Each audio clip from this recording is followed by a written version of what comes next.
corner. Hope all y'all have a great day. Okay. We'll start with questions here on the second row. Ryan Hennessy, NBC 13 in Birmingham. The quarterback position, all the fans this offseason are wondering about it. What have you seen out of mostly the three guys that are going for that job? And you have a 30-year-old offensive coordinator as well. What have you seen out of that offense?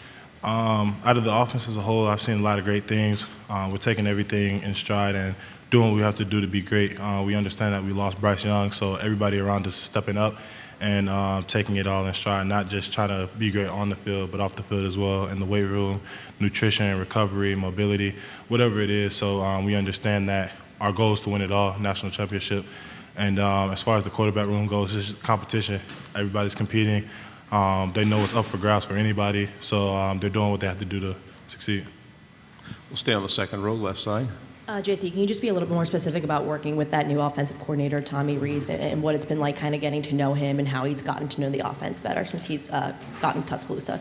I think just knowing him as a person, he's a great person. I can tell he has a love for the game and a passion for the game. I think as far as the offense that he's installed and brought to the team, it utilizes everybody's strengths.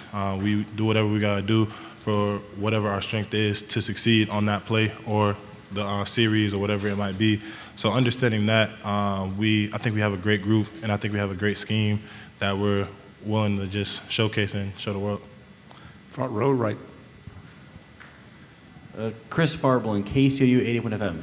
JC, you were the top-ranked tackle in your high school class, and this cycle, Alabama, you guys brought in Caden Proctor from Des Moines, Iowa, top-ranked prospect in this past class. From what have you seen from him so far, and how do you expect him to contribute as a true freshman for the Tide? Understanding that rankings don't mean too much when you get here. It's all about how you work and what you're willing to do. He's been working since he got here.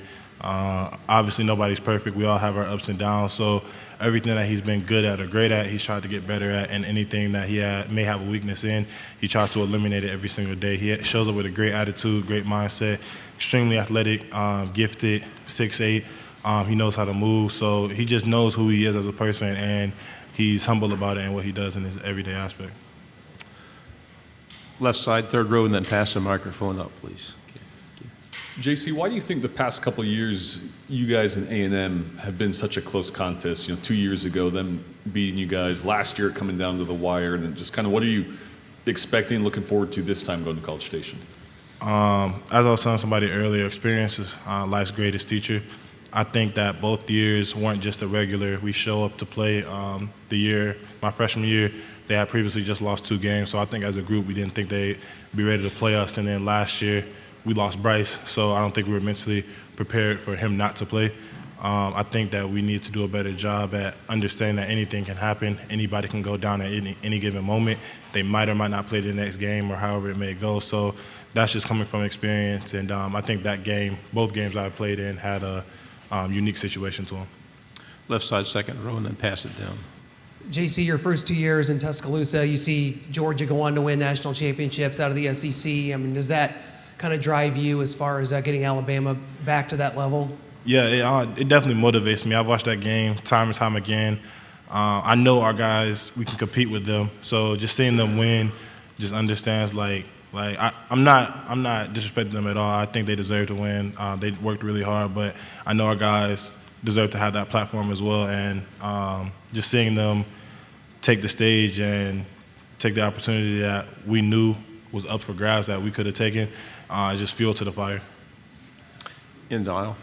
Jake Stansel, WBRC in Birmingham. JC, how much does, and of course a lot of new pieces on offense coming into the season, but how much does last season, the tough losses to Tennessee and LSU, how much does that motivate you guys coming into this season to get back to the SEC title game? That's a great question. It motivates us a lot. I'll be the first to say that we needed to play with more discipline, especially myself. I had way too many penalties, and every single day in practice, every single day in workouts or whatever it might be, we got guys who are trying to be more disciplined and holding each other accountable and trying to be responsible as far as that aspect goes, especially myself, because we lost games off of just not being disciplined. I can't say the team, we just couldn't handle them. I know it was just strictly off of discipline. So, front row, and then pass it over, please. Hey, what's up, JC? Thank you very much for being here. Everyone wants to talk about the quarterback position, but Jalen Milroe clearly had the most meaningful reps last year. I mean, you relied on him against Texas A&M and against Arkansas. What do you see from him, and how much confidence do you have from him each time that he's under center? I got confidence in the whole group, whoever is out there. I know each guy has taken the preparation to be great. Each guy has taken the preparation to go out and succeed. So whoever lines up at quarterback and whoever's the quarterback of the team who's going to take the role of that leadership role, I know they're going to be great. So as far as Jay Mill goes, I know he has potential to be one of the best quarterbacks in the country, if not the best. But I have no doubt in anybody else, whoever happens to play as well. Fourth row on the left. Nick Brooks from WTVY down in Dothan. JC, what have you seen out of the skill players, and who do you think might be a big contributor that we might not know of, and why? I think a big contributor, I think we got a lot of guys who are eager to play, who are eager to show who they are. Guys who are returning like Ja'Cory Brooks and Jermaine Burton. I think those guys obviously are looking to take that leadership role and trying to be better, obviously, than the year before. But guys like Isaiah Bond and Kobe Prentice, guys like that who are also trying to step into a complete role along with Kendrick Law and Malik Benson. You know, I think we have a great receiving group. I think everybody out there is looking to compete and be great, and I think we have a really good offense. Front row on the left. Hi, JC. AP Stead, I'm AP and Kelly, as we see at syndicated radio. Would you kindly explain your jewelry, the initials and the side as well? No, my bad. And then I was going to ask you one other question. What's the different blocking that you have to have for each quarterback? There's probably 3 candidates. Yeah. So first off, the chain.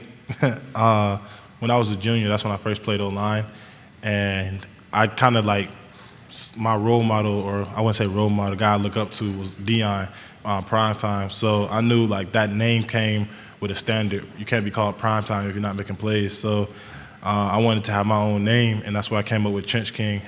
Everybody, O-line, D-line, they live with the trenches. So I wanted to be the best. So TK, Trench King, just came from that. And as far as Jalen Murrow goes, like, I know he's a quarterback who has the ability to run. I think he's a really great runner and scrambler. So I understand, kind of similar to what I did with Bryce, like I'm kind of mirroring myself off the defensive lineman. If I see him go inside, kind of like slowing down, like try to catch Jay Mill, then I'll try to mirror myself back inside. But if I see him getting ready to go outside, then I'll try to find my way to get outside and just give him an extra couple seconds or whatever it might be. But as far as the other 2 quarterbacks go, even though they can run, I know they have a different style than Jalen Murrow within their own aspect. So it might be a little different approach. Final 2 questions, left side, third row. Hey, JC. So I know being an offensive lineman, you kind of have good relationships with running backs because those jobs kind of go hand in hand. So, like, of the running backs, I mean, who do you get along with best? Who are the best personalities, or like, who do you like blocking for the best? I mean, I think I'm close with all of them. I love all those guys. Those are my guys. So, I mean, I'm really excited for them to go showcase who they are. We got really physical running backs, guys who like to put their head down and just run people over. So, yeah, I love running backs like that because, you know, sometimes, especially in this conference, it's going to get physical. And having a back who I know is tough enough to just, hey, like, you want to, like, come hit me, I'm going to come hit you in your mouth. So, yeah, I love blocking for all those guys. On the right, second row.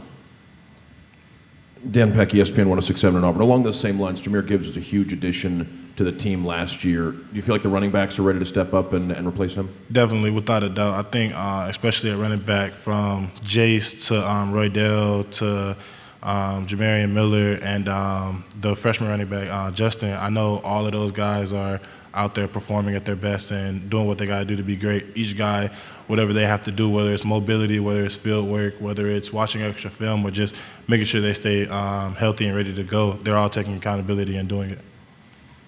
JC, thank you very much. Good job. Thank you.